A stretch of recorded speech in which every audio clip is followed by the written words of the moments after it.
I have I've been the state for Arkansas, the state NRCS cropland agronomist and cropland soil health specialist since Thanksgiving. So I've got lots of experience. So what we're here talking today about is irrigation, and I'm not going to talk about irrigation. What I want to talk to you about is what's our focus. What are you focused on? You know, this is supposed to be a cover crop talk. But what's our focus? Well, I know that Palmer likes to go sit at the lunchbox and talk about how much yield he makes and how his corn out yielded everybody else's and all that. And I really feel like today in ag we really want to brag on our yields.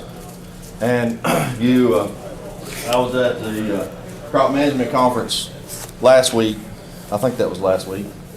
And, you know, everybody that spoke said, well, if you do this or you do that or this, you can get an extra 2 bushels or extra 5 bushels. And, you know, really the whole thing about cover crop and soil health is not yield. For me, it's not yield. But my part of the presentation is going to be about what soil health can do for you. So, is your focus out of focus? Are we worried about making money? Are we worried about impressing our neighbors? Are we worried about making our landlords rich? I want to make my landlord just enough money. I farm also. Just for those of you that don't know me, I've got a little 850 acre farm that me and my dad farm together. And now my father-in-law he retired from Walmart, and he sat at home for about 3 weeks and realized that he had been a truck driver for 35 years and he really didn't know how to live with his wife. So now about every day he's at the farm going, you need me to do anything? Because I can't sit at the house anymore. He says he's watched everything that's on Netflix already. So in Arkansas, and this is for the whole country, but if you look where I'm from right here in Arkansas, over in the Mississippi, in the Boot Heel, you see our yields are real high. But yet every week I get a thing from Stoves and Auctions about another farmer going out of business. I had a good friend of mine that got, I think he told me 285 bushel average on corn in Cross County and lost $26 an acre. He's no longer in business. The guy had the highest yields in the county year in and year out. Groundwater usage. I was at the National No-Till Conference a few weeks ago and heard that the Midwest has enough topsoil to farm for 60 more years. At their current erosion rate, they're going to run out of soil. What's our problem? We're going to run out of water. You can see in Arkansas, this is Arkansas numbers because that's where I'm from, but we're number 2 in the nation in groundwater usage. We're number 5 for total water usage in the U.S. So, organic matter. You know, we think that we can't build organic matter because we're in the South. That's what we've been told. But if we're constantly tilling and we're not putting anything back but the little bit of crop residue that's left over from our cash crops, we're not going to build organic matter. I mean, I got places on my farm that's 0.5%. We've also got places that are 3%. And there's a difference in irrigation between those two places, obviously. 1% organic matter holds 27,000 gallons. So 1% organic matter, how much further will that extend you between irrigations? Will it give you time to get to that next rain? You know, I was trying to think, I think it was in 17 was the last dry year that we had. It seemed like this year we had a couple little micro droughts, but it was just wet. It's been wet for 3 years now, it seems like. But anyway, we were actually able to go 29 days between irrigations. And the reason we were able to do that was because of the residue and because of the organic matter that we had built, and we were able to extend that out, and we could catch those little showers and we could use them. So y'all seen this is the principles of soil health. You know, every NRCS person that talks anywhere in the world brings these 4 things up. So, the path to healthy soils. You know, this is the path we took. I started out on some non-irrigated ground. You can see trees everywhere out there. That's a huge 7.8 acre field that was non-irrigated, and that was my first experience with cover crop. And we've tried it on corn, we've done it on soybeans. We want to keep our mixes diverse. And you think about that, you plant a soybean plant or you plant a corn plant, and we want what? Uniformity. Everybody talks about uniformity. Precision planting has made millions off of uniformity. So, but in nature, our plants are diverse. So if we grow the same crops, the same 2 crops, the same 3 crops, we're never getting a difference in our rooting depth. And that's where covers come in. You can see, and this is just from this is prairie, some different prairie plants. But cereal rye has got a different root structure than annual ryegrass. It's got a different root structure than, wheat. They're different.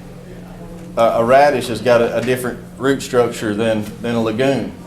So as you get those different root structures, not only are you putting organic matter from those roots back into the soil, but you're also getting more structure from those old roots decaying after those plants are dead.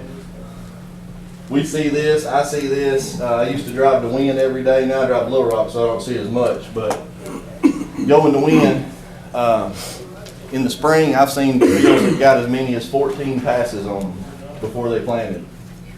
We can't build organic matter like this. Now, this is a friend of mine. His first run at cover crop was he just did wheat. Well, he did something. He cut down on his erosion. He got some residue out there. Wrong way. Up. And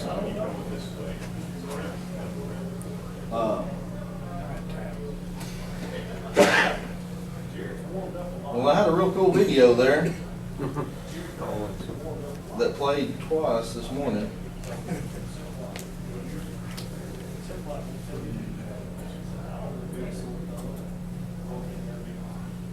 Okay, well, I had a real cool video of one of the new high-speed planters planting in residue that was about shoulder high at 12 miles an hour and still getting 99% uniformity.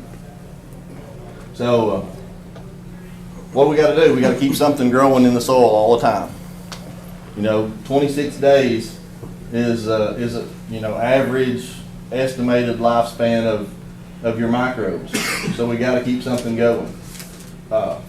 We got to keep it covered. When I go to the beach, I'm fair complected.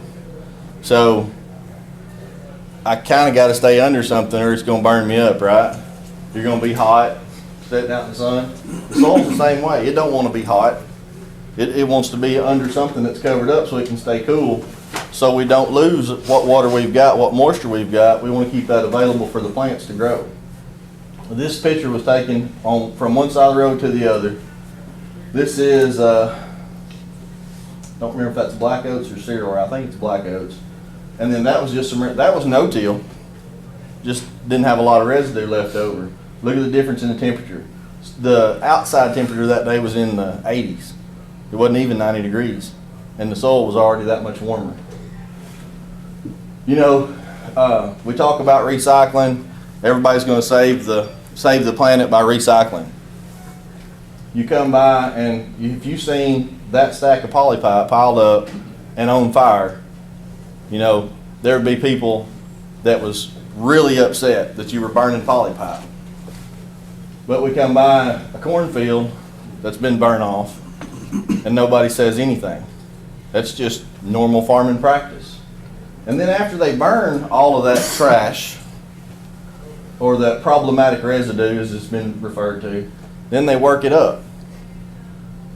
So between the fire and the tilling, you have nothing left for the soil.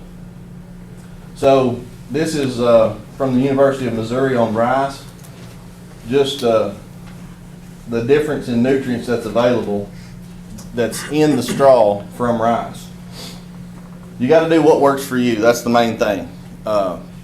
Ryan's doing some stuff in rice. He's going to get it figured out before long, and he'll be the rock star of Arkansas, Mississippi, and Louisiana once he gets that covers and rice figured out. I don't give it up. Don't give up. Don't give up.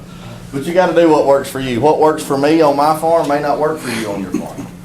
What works for Mr. Mike down in Phillips County, it may not work for Lance in Greene County. It may not work like that. But you got to be trying to figure it out. So what's your focus? My focus is to decrease inputs to maintain yields. With decreased inputs, we're going to decrease maintenance expenses. We're not running that equipment, 3, 4, 5 times over a field. We're running it once, twice. Improve irrigation. I would really like to be an 850 acre non-irrigated farmer. That's my goal in life, is to get there. Right now, I've got every acre is irrigated except for 75. And every acre is precision leveled except for 215. And we're going to level 130 of that this spring, maybe.